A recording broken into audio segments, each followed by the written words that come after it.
Hello, my name is Kasper Jelsbech Knudsen. I'm a chief consultant with Living Institute. I have a PhD in anthropology and a background in neuroscience. I'm here to explain to you the concept of unconscious bias. But before I do so, let me give you an example from my own life. So one afternoon, I'm sitting together with my supervisor. We are arranging name tags for an important client event the following day.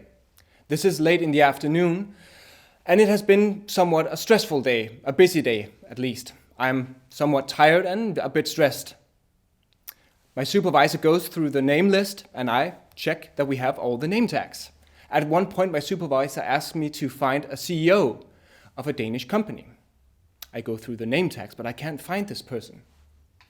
I ask my supervisor to please repeat the name of the company. My supervisor does, yet still I can't see this person. Now all of a sudden I become nervous. My heart starts to race. Have I forgotten to print out this very important client? I tell my supervisor that maybe I've forgotten. What do we do?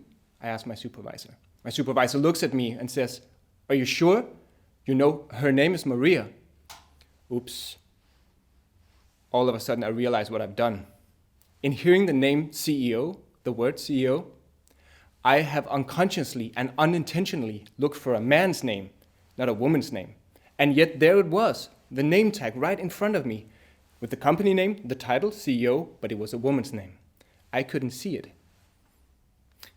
What was more, sitting next to my supervisor, who is the CEO of our company and a woman, I had made a double mistake.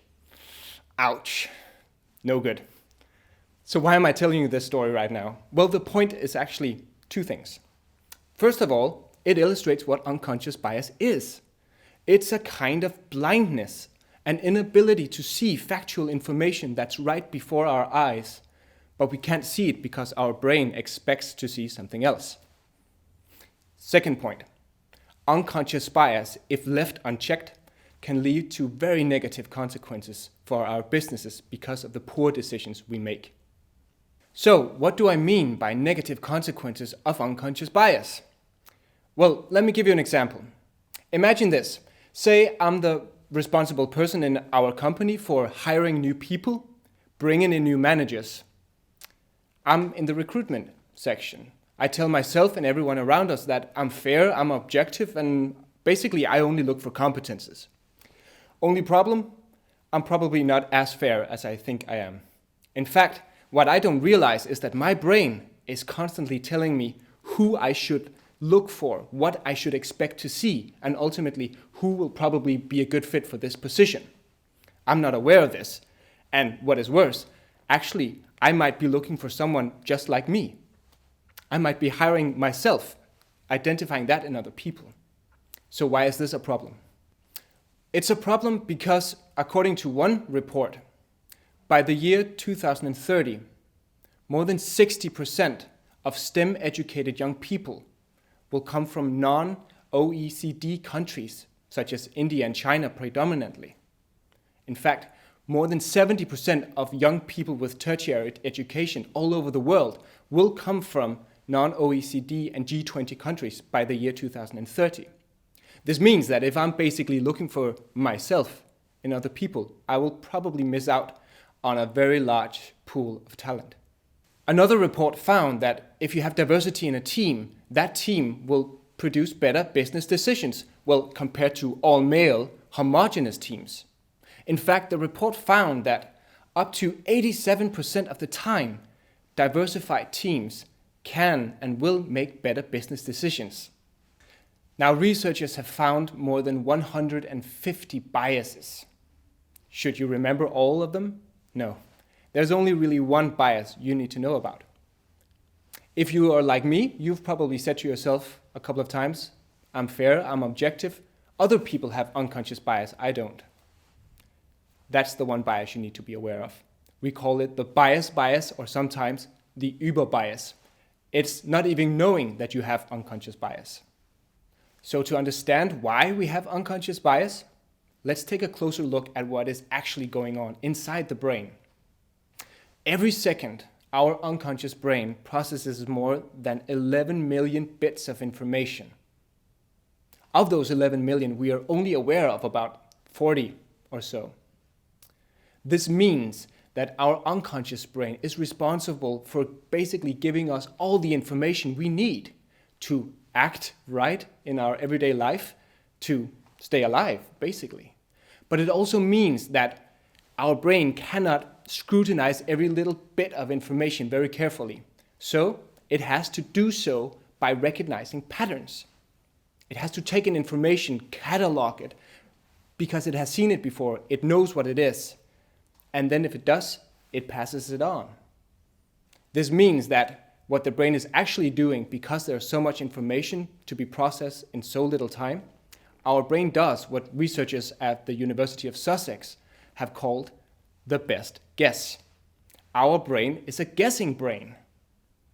Let me show you an example of what it means to have a guessing brain. Take a look at this image. What's the first thing you see? What if I were to tell you that this is actually an image of a cow? Is that what you saw? If you saw something else, perhaps something completely different, this was your brain guessing. Your brain tells you what you can expect to see, and this is actually visually what you see. Our brain is guessing, it's looking for familiar information, and then it passes that on to your conscious mind, and this is what you will be seeing. Now imagine we turn off the image of the cow and we turn it back on. Immediately you should be able to see the cow. In fact, by now, for most people, it's pretty difficult not to see the cow. So what happens? Well, if you didn't see the cow, your brain has been rewired. You now see something that's factually correct, and your brain has a better chance of guessing accurately. Let's go back to the small steps you can actually take today to become more aware of your unconscious bias. Next time you are presented with new information, try to think about the cow.